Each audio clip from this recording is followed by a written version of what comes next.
Hello guys, இன்றைக்கி நம்ம polity class 5 தான் பார்க்க போகிறோம். ஸோ என்ன டாபிக் அப்படின்னு பார்த்தீங்கன்னா சிட்டிசன்ஷிப். ஓகேவா? ஸோ சிட்டிசன்ஷிப் அப்படிங்கிறது குடியுரிமையை பற்றி பேசக்கூடியது தான்.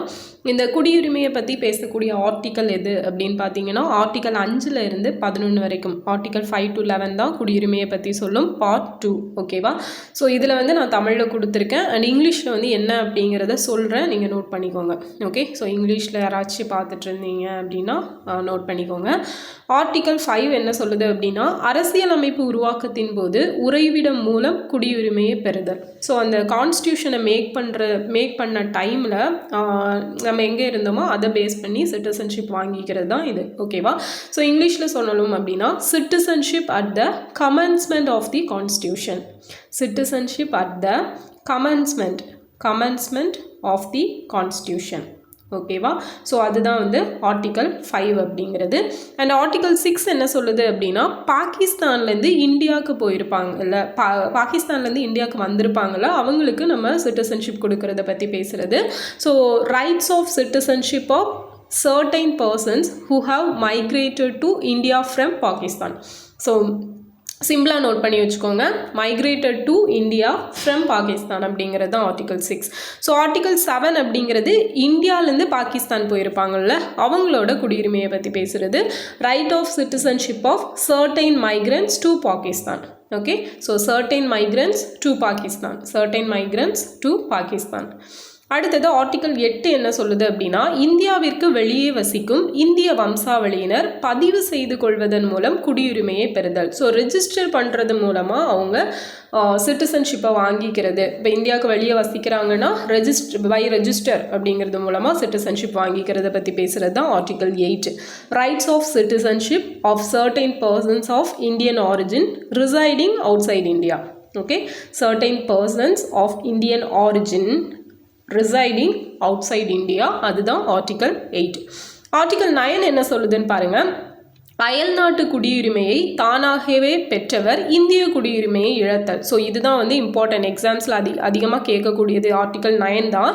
இப்போது யாராச்சும் ஃபாரின் கண்ட்ரிஸோட சிட்டிசன்ஷிப்பை விரும்பி ஏற்றுக்கிட்டாங்க அப்படின்னா இந்தியன் சிட்டிசன்ஷிப் அப்படிங்கிறது தானாகவே செயலிழந்துடும் அப்படின்னு சொல்கிறது தான். Persons voluntarily acquiring citizenship of a foreign state not to be citizens. Okay? So அதுதான் ஆர்டிக்கல் 9. ஆர்டிக்கல் 10 பார்த்தீங்க அப்படின்னா இந்திய குடியுரிமையை தொடர்தல். ஸோ இந்தியன் சிட்டிசன்ஷிப்பை கண்டினியூ பண்ணுறதை பற்றி பேசுகிறது தான் article 10. Continuance of the rights of citizenship. Okay? Continuance of the rights of citizenship. Article 11 என்ன சொல்லுதுன்னா, குடியுரிமையை ஒழுங்குபடுத்த பாராளுமன்றம் சட்டம் இயற்றுவதற்கான அதிகாரம். Parliament to regulate the right of citizenship by லா. இதை பற்றி பேசுகிறது தான் ஆர்டிக்கல் 11. ஸோ இதுதான் 5 ஆர்டிகல்ஸும் என்ன சொல்லுது அப்படிங்கிறது. ஸோ இனி இதை நல்லா ப்ரீஃபாக பார்க்கலாம். ஸோ ஃபஸ்ட்டு குடிமகன், சிட்டிசன் அப்படிங்கிற வேர்டு எங்கேருந்து எடுத்திருப்பாங்க அப்படின்னு பார்த்தோன்னா சிவிஸ். ஓகேவா? அதோட மீனிங் சிவிஸு. ஆக்சுவலாக இல்லை, சிட்டிசன் அப்படிங்கிறது சிவிஸ் அப்படிங்கிற வேர்ட்லேருந்து எடுக்கப்பட்டது. ஓகேவா? ஸோ அது ஒரு லத்தீன் வேர்டு, லத்தீன் மொழி சொல்லேருந்து எடுக்கப்பட்டது தான். இதோட பொருள் என்னன்னு பார்த்தீங்கன்னா, பண்டைய ரோமாபுரியில் இருந்த நகர நாடுகளின் குடியிருப்பாளர் அப்படிங்கிற பொருளில் தான் இது இருக்குது. ஓகே? ஸோ அப்போ சிட்டிசன் அப்படிங்கிறது லத்தீன் சொல், இதை நல்லா ஞாபகம் வச்சுக்கோங்க. ஸோ நம்மளோட இந்தியன் சிட்டிசன்ஷிப் அப்படிங்கிறது எதை பேஸ் பண்ணது, எந்த கண்ட்ரிலேருந்து பாரோ பண்ணியிருப்போம் அப்படின்னா பிரிட்டிஷ்லேருந்து பாரோ பண்ணது தான். ஸோ அமெரிக்கன் சிட்டிசன்ஷிப்னு பார்த்தீங்க அப்படின்னா டூயல் சிட்டிசன்ஷிப். ஸோ பிரிட்டிஷோட தான் சிங்கிள் சிட்டிசன்ஷிப் அப்படிங்கிறது. இப்போ அமெரிக்காவில் அவங்க இருக்கக்கூடிய மாகாணத்துக்கு ஒரு சிட்டிசன்ஷிப் இருக்கும், ஓவராலாக அமெரிக்கன் சிட்டிசன்ஷிப் அப்படிங்கிறது ஒன்று இருக்கும். ஸோ 2 சிட்டிசன்ஷிப் வச்சுருப்பாங்க.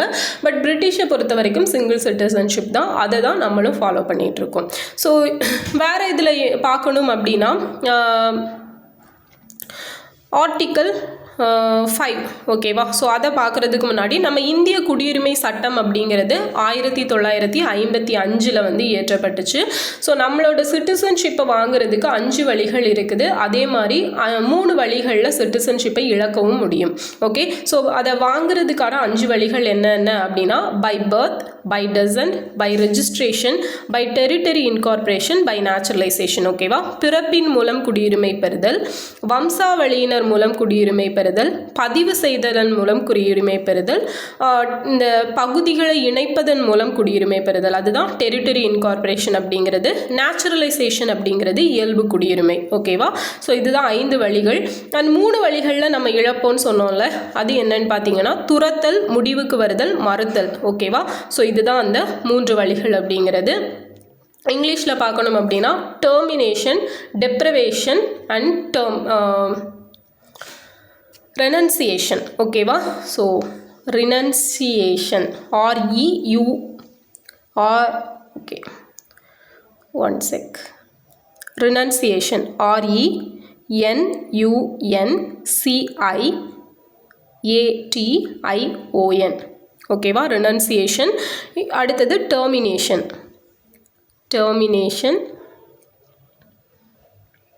இன்னொன்று டெப்ரிவேஷன். ஓகேவா? ஸோ இந்த 3 வழிகளில் தான் நம்ம குடியுரிமையை இழப்போம். ஓகே, 5 வழிகளில் பெறுவோம், 3 வழிகளில் இழப்போம். Okay, fine. இப்போ அடுத்தது நம்ம ஒவ்வொரு ஆர்டிக்கலாக ப்ரீஃபாக பார்க்கலான்னு சொன்னால பார்க்கலாம். ஓகேவா? ஸோ ஃபஸ்ட்டு பார்த்தோம் அப்படின்னா ஆர்டிக்கல் 5. ஆர்டிக்கல் 5ல் என்ன சொல்கிறாங்கன்னு பார்த்தோம். அரசியலமைப்பு உருவாக்கத்தின் போது எந்த பிளேஸில் இருந்தாங்களோ, கான்ஸ்டியூஷன் மேக் பண்ணுறப்ப எந்த பிளேஸில் இருந்தாங்களோ அதை பேஸ் பண்ணி சிட்டிசன்ஷிப் கொடுக்கறது. ஓகேவா?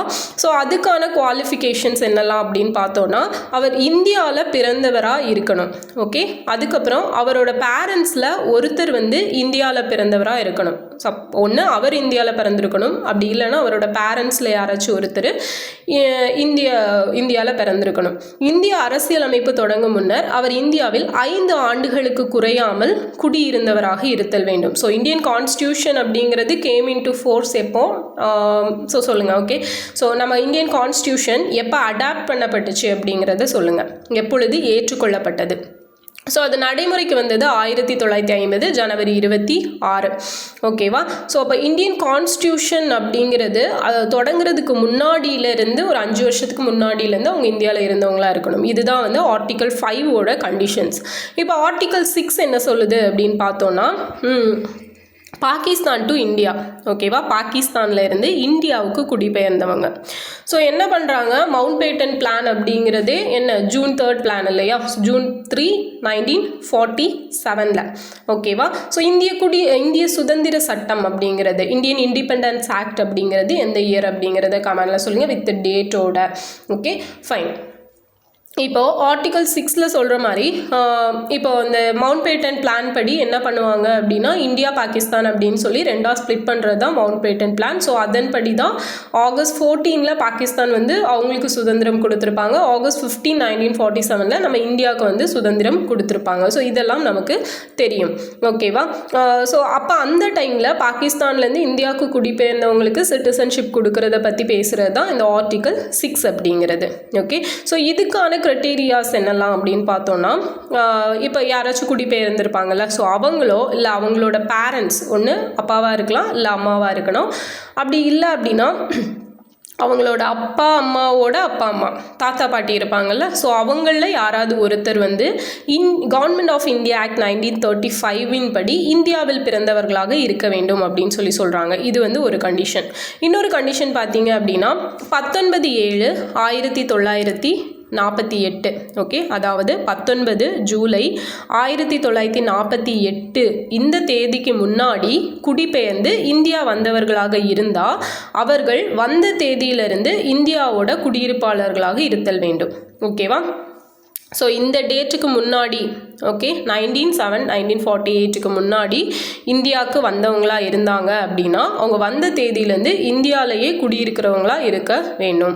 அடுத்தது என்ன சொல்கிறாங்கன்னு பாருங்கள். சேம் இதே டேட்டுக்கு பின்னாடி குடிபெயர்ந்து இந்தியா வந்தவங்களா இருந்தாங்க அப்படின்னா அவங்க இந்தியர்களாவதற்கான பதிவை அதற்கென இந்திய அரசால் நியமிக்கப்பட்ட அலுவலரிடம் பதிவு பண்ணியிருக்கணும். ஓகேவா? அதுதான், வேற ஒன்றும் இல்லை.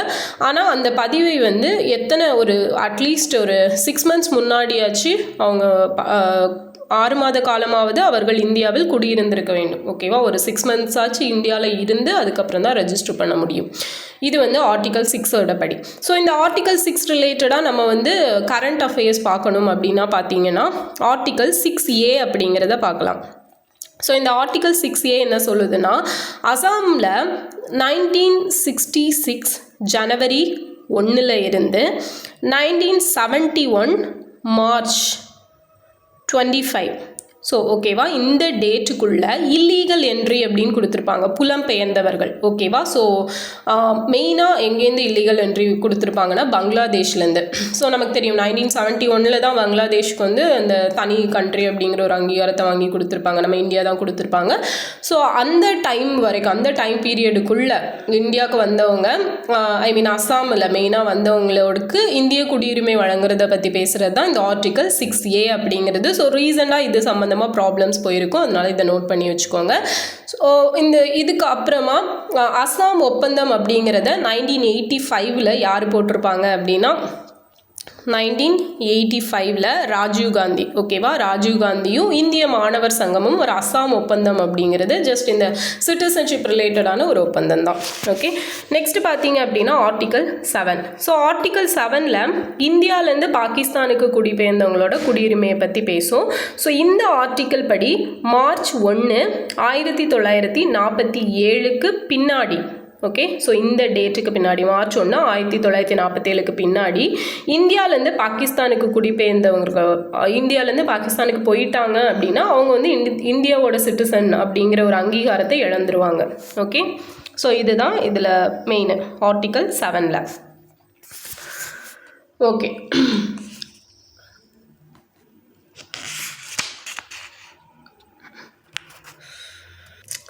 So next article 8. So article 8 என்ன சொல்லும், ஒரு இந்தியாவில் பிறந்து இந்தியாவுக்கு வெளியே வசிக்கும் இந்திய வம்சாவளியினர் என்ன பதிவு செய்கிறது மூலமாக இந்திய குடியுரிமை பெறலாம் அப்படிங்கிறது ஆர்டிக்கல் 8.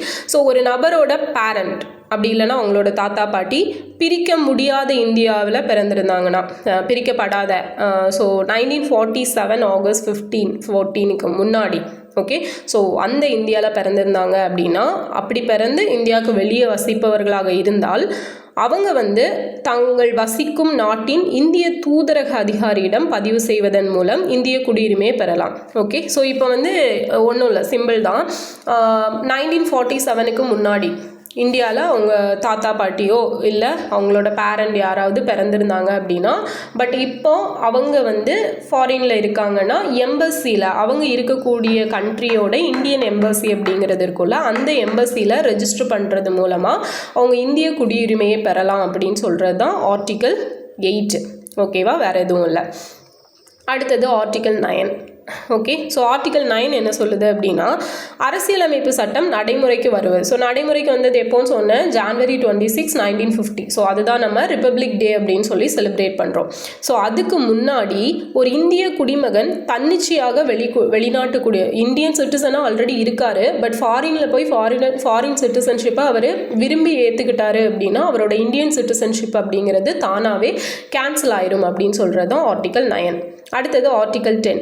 ஸோ ஆர்டிக்கல் 10 என்ன சொல்லுது அப்படின்னா, ஒரு குடிமகனோட குடியுரிமை எப்படி கண்டினியூ ஆகுது அப்படிங்கிறது. ஸோ ஆர்டிக்கல் 5லேருந்து ஆர்டிக்கல் 8 வரைக்கும் அதுக்கு கீழே இந்திய குடிமக்களாக இருக்கும் ஒவ்வொருவரும் தொடர்ந்து இந்திய குடிமக்களாகவே இருப்பார். ஸோ ஆர்டிக்கல் 5 to 8ல் என்ன கண்டிஷன் சொல்லி அவங்க இந்தியன் சிட்டிசன்ஸ் அப்படின்னு சொல்கிறாங்களோ அந்த கண்டிஷன்ஸ் எல்லாம் அப்படியே கண்டினியூ ஆகும் அப்படின்னு சொல்லி சொல்கிறது தான் இந்த ஆர்டிக்கல் 10. ஓகேவா, அதே போல் ஒருத்தரோட குடியுரிமை இழக்க செய்யணும், இல்லைனா ஒரு குடியுரிமை தொடரும் ஒரு குடிமகனின் குடியுரிமையை பாராளுமன்றத்தில் இயற்றப்படும் ஒரு சிம்பிள் ஆக்ட் மூலமாக வந்து இழக்க செய்யலாம் அப்படின்னு சொல்லி சொல்கிறாங்க. ஸோ அதுக்கு பெஸ்ட் எக்ஸாம்பிள் தான் நமக்கு 2019 கொண்டு வந்த அமெண்ட்மெண்ட் வந்து சொல்லலாம். Okay, fine. அடுத்தது ஆர்டிக்கல் 11. ஸோ ஆர்டிக்கல் 11 என்ன சொல்லும் அப்படின்னா, இந்திய அரசியலமைப்பு தொடங்கப்பட்ட பின்பு குடியுரிமை பெறுதல் அல்லது குடியுரிமை இழத்தல் போன்ற குடியுரிமையை ஒழுங்குபடுத்த பாராளுமன்றத்துக்கு சட்டம் இயற்றும் அதிகாரம். ஸோ ஒரு சிட்டிசன்ஷிப்பை வாங்கிறது இல்லைனா இழக்கிறது இது ரிலேட்டடாக ஏதாவது சட்டம் இயற்ற பாராளுமன்றத்துக்கு ஒரு உரிமை இருக்குது, அதிகாரம் கொடுக்குற ஒரு ஆர்டிக்கல் தான் இந்த ஆர்டிக்கல் 11 அப்படிங்கிறது. ஓகே, புரியும்னு நினைக்கிறேன். நெக்ஸ்ட்டு சிட்டிசன்ஷிப் ஆக்ட் அப்படிங்கிறத எப்போ கொண்டு வந்திருப்பாங்க, 1955ன்னு பார்த்தோம். ஸோ அதுக்கு கீழே தான் பார்த்தீங்க அப்படின்னா 5 வழிகளில் சிட்டிசன்ஷிப் பெறலாம் அப்படின்னு சொல்லி சொன்னேன். By birth, by descent, by territory incorporation, next பார்த்தீங்க அப்படின்னா நேச்சுரலைசேஷன் அண்ட் ரெஜிஸ்ட்ரேஷன். ஓகேவா? ஸோ இந்த 5 வழிகளில் தான் வந்து நம்ம சிட்டிசன்ஷிப் பெறலாம் அப்படிங்கிறது. ஸோ பிறப்பால் குடியுரிமை பெறுதல் அப்படிங்கிறது 1950 ஜான்வரி 26லேருந்து 1987 ஜூன் 30. ஓகேவா? ஸோ இந்த டேட்டுக்குள்ளே இந்தியாவில் பிறந்த குழந்தைகளுக்கு அவங்களோட பேரண்ட்ஸ் வந்து எந்த கண்ட்ரியை சேர்ந்தவங்களாக இருந்தாலும் அவங்களுக்கு பிறப்பின் அடிப்படையில் இந்தியன் சிட்டிசன்ஷிப் பை பர்த், அந்த பர்த் அப்படிங்கிற கண்டிஷனோட பேஸ் பண்ணி மட்டும் அவங்களுக்கு இந்தியன் சிட்டிசன்ஷிப் அப்படிங்கிறது வழங்கப்படும். அதுதான் பை பர்த் அப்படிங்கிறது. ஓகேவா? சப்போஸ் 1987 ஜூலை 1க்கு அப்புறமா இந்தியாவில் ஒரு குழந்தை பிறக்குது அப்படின்னா அவங்களுக்கு சிட்டிசன்ஷிப் வாங்கணும்னா அவங்களோட பேரண்டில் யாராச்சும் ஒருத்தர் அந்த குழந்தை பிறக்கிற டைமில் இந்தியன் சிட்டிசன்ஷிப்பை வச்சிருந்துருக்கணும். ஓகே, அது எப்போனா 1987 ஜூலை 1க்கு அப்புறம் பிறக்கிற குழந்தைக்கு. ஓகேவா? அடுத்தது பார்த்தீங்கன்னா 2004 டிசம்பர் 3க்கு பிறகு 2004 டிசம்பர் 3க்கு பிறகு இந்தியாவில் பிறக்கும் குழந்தைகளுக்கு குடியுரிமை பெறுவதற்கு குழந்தையோட பெற்றோரில் 2 பேருமே இந்திய குடியுரிமை பெற்றிருக்க வேண்டும். அப்படின்னா மட்டும்தான். அப்படி இல்லை அப்படின்னா பேரண்ட்ஸ் 2 பேரும், அப்பா அம்மா 2 பேருமே இந்தியன் சிட்டிசன்ஷிப் வாங்கியிருக்கணும் இந்த டேட்டுக்கு அப்புறம் பிறந்த குழந்தையா இருந்துச்சு அப்படின்னா. அப்படி இல்லைன்னா ஒருத்தர் இந்தியன் சிட்டிசன்ஷிப் வாங்கினராகவும் இன்னொருத்தர் வந்து இல்லீகலாக என்ட்ரி கொடுக்காதவராகவும் இருக்கணும். ஓகே, ஸோ சட்டவிரோதமாக இந்தியாவுக்குள்ளே இடம்பெயர்ந்தவராக இருக்கக்கூடாது. ஸோ இந்த கண்டிஷன் படி இருந்தால் அவங்களுக்கு சிட்டிசன்ஷிப் கொடுக்கப்படும். ஓகே, அடுத்தது second by descent. So by descent அப்படின்னு எடுத்துட்டிங்கன்னா ஜான்வரி 26, 1950. ஓகேவா? 1950 ஜான்வரி 26, 1950லேருந்து டிசம்பர் 10, 1992.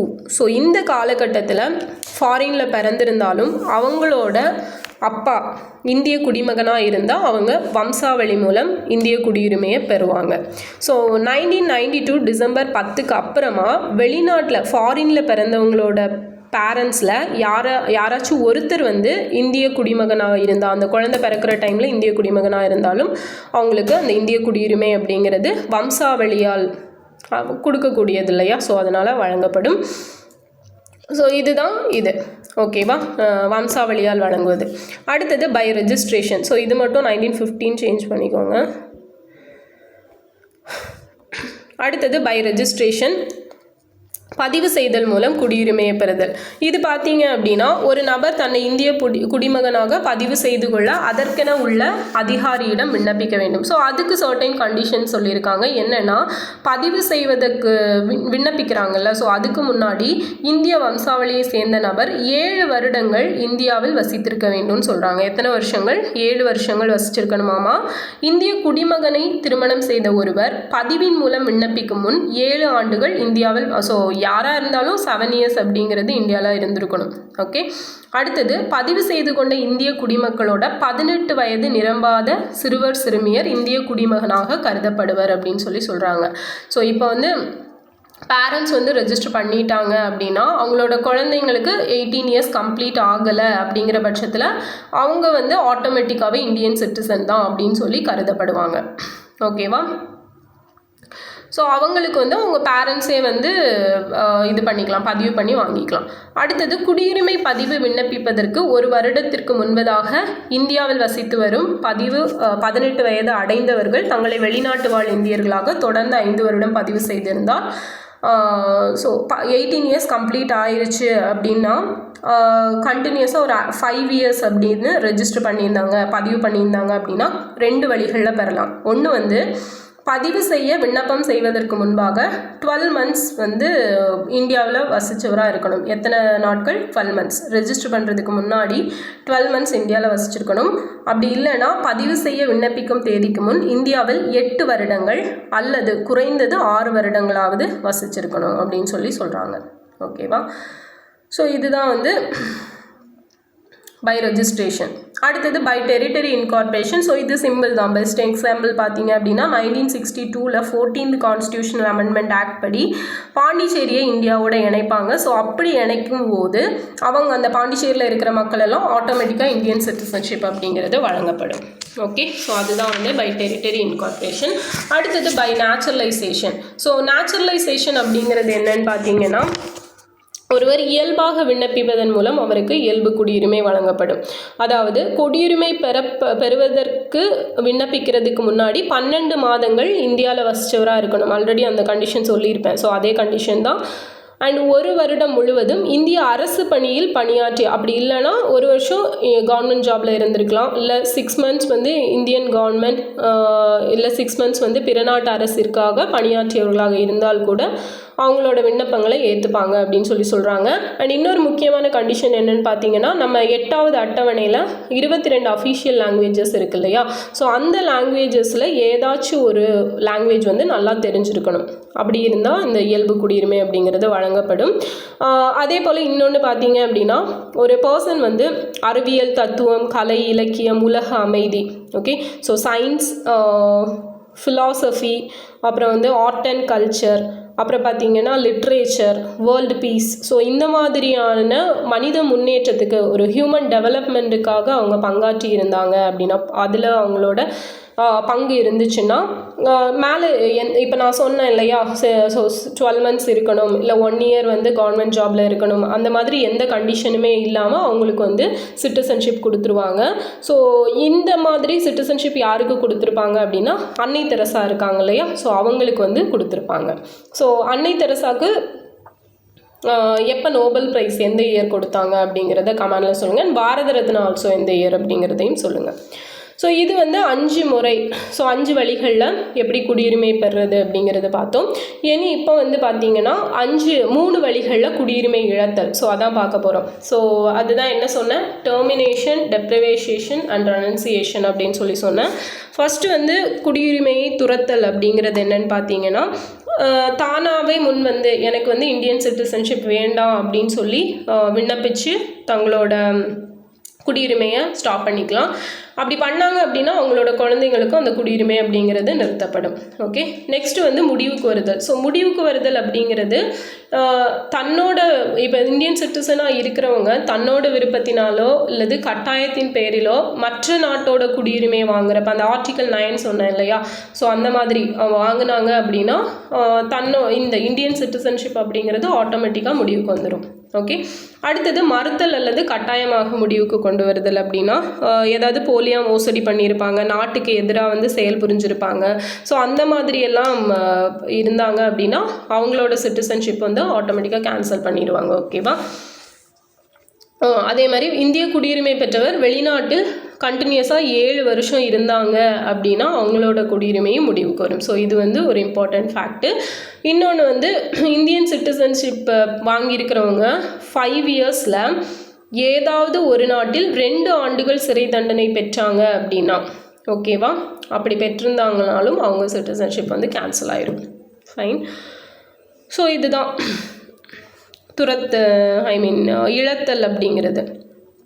நெக்ஸ்ட்டு பார்த்தீங்க அப்படின்னா, காமன்வெல்த் குடியுரிமை அப்படிங்கிறது எப்போ நீக்கப்பட்டுச்சு அப்படின்னு பார்த்தோன்னா 2003 வந்து நீக்கியிருப்பாங்க.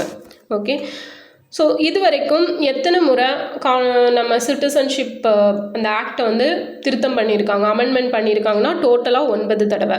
1955 கொண்டு வந்த ஆக்டு 57, 60, 85, 86, 92, 2003, 2005, 2015 அண்ட் 2019. ஓகேவா? ஸோ டோட்டலாக ஒரு 9 முறை திருத்தம் பண்ணியிருப்பாங்க.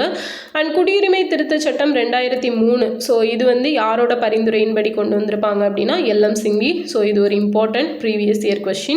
ஸோ இவரோட பரிந்துரையின்படி இந்த 2003 கொண்டு வந்த அமெண்ட்மெண்ட் பார்லிமெண்ட்டில் எப்போ கொண்டு வரப்பட்டுச்சு, தீர்மானம் நிறைவேற்றப்பட்டுச்சுன்னா 2003 டிசம்பர் 22. நடைமுறைக்கு வந்தது 2004 ஜனவரி 4.